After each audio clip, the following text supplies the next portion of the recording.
Hello, everyone. Welcome to the Newsbrowse News broadcast. According to Linhee Zaobao, Russian President Vladimir Putin stated that the ongoing Iran conflict has created a complex situation for Russia.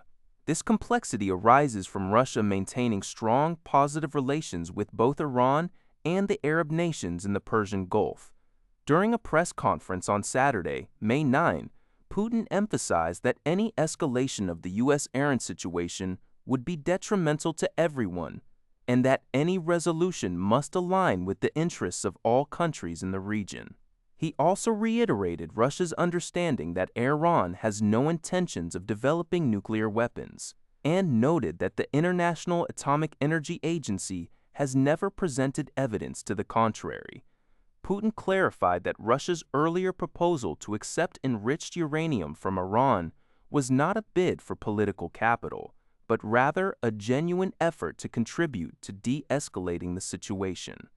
Previous reports from U.S. media on March 13 indicated that Putin had discussed this proposal with then U.S. President Trump, who reportedly rejected it. Russian Presidential Press Secretary Dmitry Peskov later confirmed on April 15 that Putin was prepared to reconsider the offer. The Epoch Times reports that during the 2025 India-Pakistan conflict, China's state broadcaster, CCTV, for the first time confirmed that Chinese military experts were dispatched to Pakistan's front lines to provide technical support. This confirmation came via an interview on CCTV military program with engineers from the Aviation Industry Corporation of China, AVIC, Chengdu Aircraft Design Institute, Zhongheng, and Shu Da. The conflict, which escalated after a terrorist attack in Jammu and Kashmir on April 22, 2025, reportedly involved a Chinese-made J-100CB fighter jet shooting down at least one Indian French-made Rafale fighter. This marked the first reported downing of both aircraft types. Zhongheng described working under intense conditions near the front lines, with warplane roars and air raid sirens. The U.S.-China Economic and Security Review Commission, USCC, noted in its 2025 annual report that Beijing leverages India-Pakistan conflicts to test and promote its weapons, potentially also providing real-time intelligence to Pakistan. Pakistan is the only known country outside China to operate J-100CB fighter jets, having ordered 36 in 2020.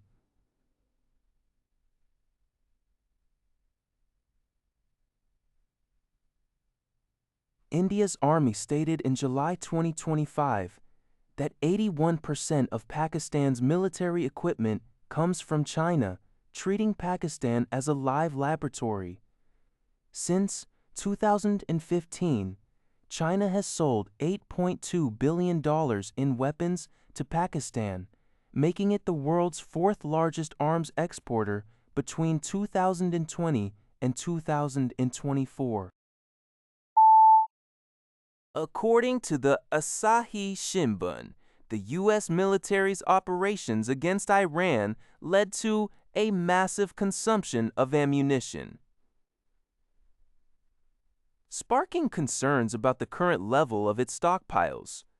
Although a ceasefire has reduced the rate of consumption, an analysis by the Center for Strategic and International Studies, CSIS, indicates that it could take more than 5 years to restore some missile types to pre-operation levels. For instance, approximately 1,100 JASSM long-range cruise missiles, about a quarter of the total reserve, were used, and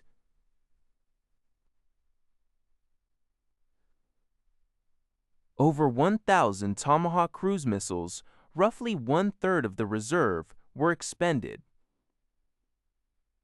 Recovering the Tomahawk stockpile alone is estimated to take nearly 4 years at the current production pace.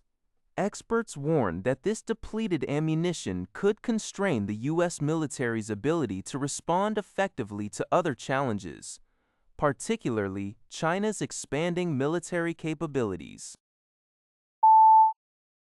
China.cn reports that China is set to host the 32nd Asia-Pacific Economic Cooperation, APEC, ministers responsible for trade meeting in Suzhou, Jiangsu Province from May 22 to 23. The Ministry of Commerce announced on Saturday that the meeting aims to forge consensus amidst rising global uncertainty, sluggish economic growth, and complex challenges facing the Asia-Pacific region.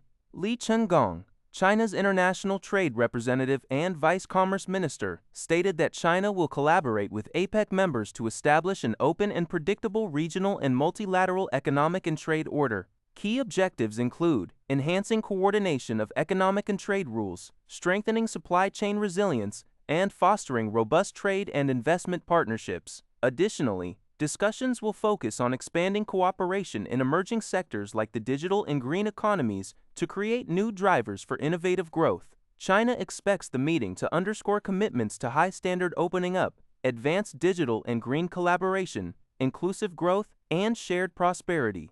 The agenda will also cover investment facilitation, electronic bills of lading, green supply chains, and digital port networks. This marks China's third time hosting such a meeting, with previous instances in 2001 and 2014. The 33rd APEC Economic Leaders Meeting is scheduled for Shenzhen in November, as part of the approximately 300 events planned for the 2026 APEC China Year across various Chinese cities. Al Jazeera reports that recent satellite images have captured a suspected oil slick stretching across dozens of square kilometers near Iran's Kharg Island, which serves as the country's primary oil export hub. Initially, there were concerns about a potential environmental disaster due to the significant size of the slick. However, environmental observers monitoring the situation indicate that the oil slick appears to be shrinking. This development offers some reassurance amidst the initial fears of widespread pollution. That's all for this video. Thank you for watching. See you in the next video.